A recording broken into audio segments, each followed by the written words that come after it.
नमस्कार, कुरुक्षेत्र भूमि न्यूज के देख रहे सभी दर्शकों का स्वागत है। आज कुरुक्षेत्र भूमि पहुंचा है कैथल डिस्ट्रिक्ट हल्का पुंडरी गांव जडोला में और आज हम ऐसे शख्सियत से मुलाकात करवाएंगे जो जुझारू और ईमानदार भी हैं, जो पहले भावी सरपंच पद से पहले ही ये गांव के में समाज सेवी थे। तो आइए सर से जानकारी लेंगे और जानेंगे कि ये अपनी लोकप्रिय जनता के बीच में क्या उम्मीदें और क्या नई सोच लेकर आ रहे हैं। सर नमस्कार। नमस्कार जी।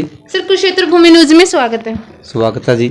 जी, आप अपनी लोकप्रिय जनता के बीच में क्या सौगात लेकर आ रहे हैं? मैं जनता की सेवा करना चाहता हूं जी। निस्वार्थ निःशुल्क, कोई मैंने वो लालच नहीं है किसी प्रकार का भी। मैं अपने गांव में बिल्कुल तरक्की करना चाहता हूं। जैसे मेरा सहयोग है गांव के लिए, मैं हर तरह मौजूद रहूंगा, हर समय तैयार रहूंगा। कहीं जाना है बाहर भीतर कहीं भी जाने के लिए मैं किसी को जवाब नहीं देंगे और अच्छे से अच्छा काम बढ़ चढ़ कर पूरी जनता के साथ मिलकर बहुत अच्छे काम करेंगे। जी सर, आपके गांव में सबसे बड़ी समस्या कौन सी है? और जब जैसे कि गांव के विकास की बात करते हैं तो गांव का विकास स्टेप बाय स्टेप किस प्रकार कर सकते हैं? मैं सबसे पहले जी अपने गांव में यदि मुझे को मौका मिलता है तो मैं सबसे पहले अपने गांव में 3 गेट लगाना चाहता हूँ। हमारी जो मेन सड़कें हैं उनके ऊपर आज तक किसी ने इसकी तरफ ध्यान नहीं दिया और मेरी सोच सबसे पहले यही होगी, मैं अपने गाँव को चमकाऊंगा, अच्छे कार्य करूंगा। यानी आपका गांव है जो जडोला, आप अपने ग्रामीण अंचल को एक विकसित शहर की तरह विकसित कर सकते हैं। हाँ जी, जैसे बड़े बड़े शहरों की तरफ ध्यान है ऐसे मैं अपने गांव का भी अच्छी तरह है। सड़क मेरे गांव के अंदर 2 डबल है जहां लाइट की जरूरत है और वहां तक किसी ने ध्यान नहीं दिया। मेरा यही उद्देश्य है कि मैं अपने गाँव को सबसे पहले लाइट का प्रबंध करूँ और अच्छे कार्य करूँ ताकि लोग ये कहे भाई ये सरपंच साहब बहुत बढ़िया रहे हैं।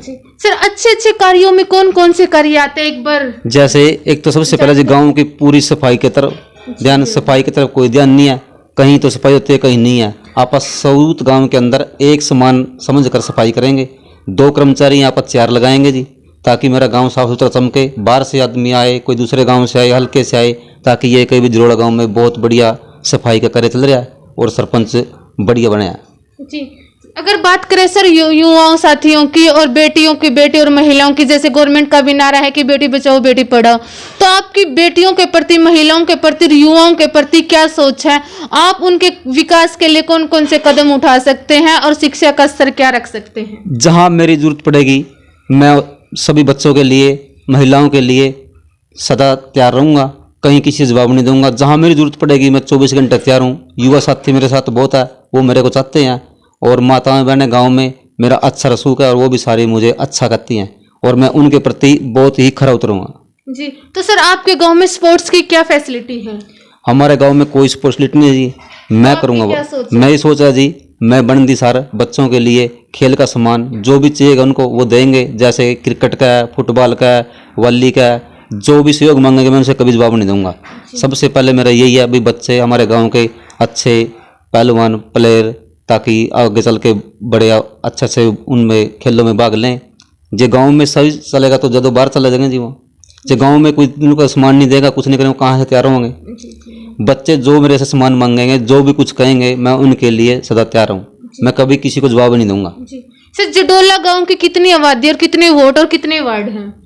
हमारे गाँव में जी 12-13 वार्ड है और 3500 के करीब वोट हैं जी। और जनसंख्या तो हमारे गांव की 5000 से ऊपर है जी। जैसे कि सर सरपंची का इलेक्शन 5 ईयर का होता है, तो सर जैसे कि गांव वालों की, आम जनता की कुछ समस्याएं हैं, तो उनकी मांग है कि जैसे डिपो होल्डर होता है, डिपो होल्डरों के भी इलेक्शन होने चाहिए, जैसे कि उनकी जो समस्याएं हैं, तो आपकी क्या राय है? नहीं जी, हमारा ऐसे गांव में नहीं है। हमारे अच्छे विचार हैं, जो डिपो होल्डर हैं गांव की मर्जी से बने हुए हैं, बिल्कुल अच्छे कार्य कर रहे हैं, किसी को कोई शिकायत नहीं है जी। हमें इलेक्शन की कोई जरूरत नहीं है, जो जिसके पास है वो बहुत ही अच्छे कार्य कर रहे हैं, सबको कोई किसी की समस्या नहीं है। सर जो सरपंच होता है पूरे गांव का मुखिया होता है, तो उसमें कितनी अथॉरिटी होती है और वो अपने गाँव में कौन कौन सी मुहिमें लागू करवा सकते हैं? जो चाहो जी मिलकर एमएलए के साथ, गांव के साथ जो भी करना चाहो सबको मिलजुल कर सब कुछ कर सका जी। कुछ भी ऐसा कोई करें जो मतलब हम से बढ़कर ना हो। गांव इकट्ठा होना चाहिए, एमएलए के साथ होना चाहिए, कुछ भी काम। सर जो चुनावी यात्रा होती है तो बड़े बड़े नेता आम जनता के बीच में आते हैं वोट मांगने के लिए, तो वो सत्ता में आ जाते तो वो आम जनता की समस्याएं क्यों नहीं सुनने आते और क्यों नहीं उन समस्याओं का निवारण करते? तो सर ऐसा क्यों है? ऐसा जी उनकी अपनी सोच है। जो आगे के वास्ता लड़ेगा इलेक्शन में दोबारा मैंने एमएलए बनना है, वो तो हर एक गाँव में जाता है, ग्रांट देता है, बहुत बढ़िया काम करते हैं। जिसकी सोच बढ़िया तो वो तो अच्छे रहेंगे जी। जैसे मेरे गाँव के सरपंच बनना है, मेरी सोच ये है दोबारा बने ना बने भाई एक बार तो गाँव को पूरा पैसा लगा के चमका देना चाहिए। मेरे पल्ले से 10 लाख रुपए खर्च हो जाए, मैंने इस चीज़ की कोई दिक्कत नहीं है। और रही बात एमएलए का जी, हमारे साथ एमएलए हल्के के बहुत बढ़िया बने हैं और हर एक गांव में ग्रांट दे रहे हैं, बहुत बड़ी बढ़िया कार्य कर रहे हैं। गांव में शादी में, किसी समारोह में, किसी प्रकार में हर एक जगह तैयार है जो आते हैं। कभी किसी को जवाब नहीं देते भाई मैं नहीं आता, मेरे पास टाइम नहीं है। सर जैसे कि ये पंचायत होती है, ग्राम पंचायत, तो सर ये कितने प्रकार की होती है? जो वोट देने का अधिकार कौन से महापुरुष ने दिया था? इसके बारे पंचायतें 3 प्रकार की होती हैं जी।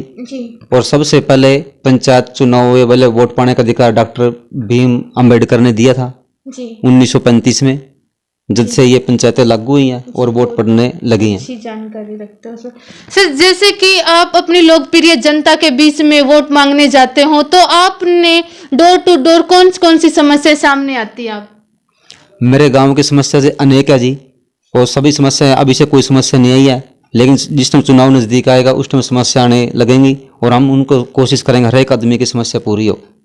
अपने गांव में ऐसी कोई कमी नहीं छोड़ेंगे जिससे मेरे लोगों ने ये कहना पड़े भी हमारे गांव का कार्य नहीं हुआ। बाहर जाके ये कहेंगे हमारे गांव का सरपंच बहुत ही बढ़िया बने और बहुत अच्छा से कार्य कर रहा है। जैसे सर आप हमारे चैनल के माध्यम से अपने ग्राम वासियों को, हल्का वासियों को, प्रदेश वासियों को किस प्रकार की अपील करना चाहते हैं? जैसे कि सर नव वर्ष भी नजदीक है, तो आप किस प्रकार की बधाई देना चाहते हैं? मैंने पोस्टर लगा रखे हैं जी, जैसे दीपावली के, विश्वकर्मा डे के, भैया दूज के, इसके अलावा और नए साल की देंगे जी बधाई सभी को। सभी का सहयोग मांगेंगे, सभी से मिलजुल कर बात करेंगे, क्या क्या बात रखनी है वो बैठ के बातचीत करेंगे जी, नए साल पे बधाई देंगे जी। सर बहुत अच्छी सोच है आपकी, तो हमारी भी आशा रहेगी सर आपका संदेश जन जन तक पहुंचाएं। देखिए आज कुरुक्षेत्र भूमि पहुंचा था कैथल डिस्ट्रिक्ट हल्का पुंडरी और गांव जडलोना में, और आज हमारे खास प्रत्याशी थे जो किशन कुमार थे। इन्होंने अपने गांव की जो समस्या थे उन समस्याओं से अवगत करवाया है। जैसे कि अब नव वर्ष है तो अपने गांव वासियों को, हल्का वासियों को शुभकामनाएं दे रहे हैं। तो हमारी भी आशा रहेगी सर का संदेश जन जन तक पहुंचाए। तो बने रहे कुरुक्षेत्र भूमि में, फिर मुलाकात करवाएंगे एक लेटेस्ट न्यूज के साथ। सर धन्यवाद। धन्यवाद जी।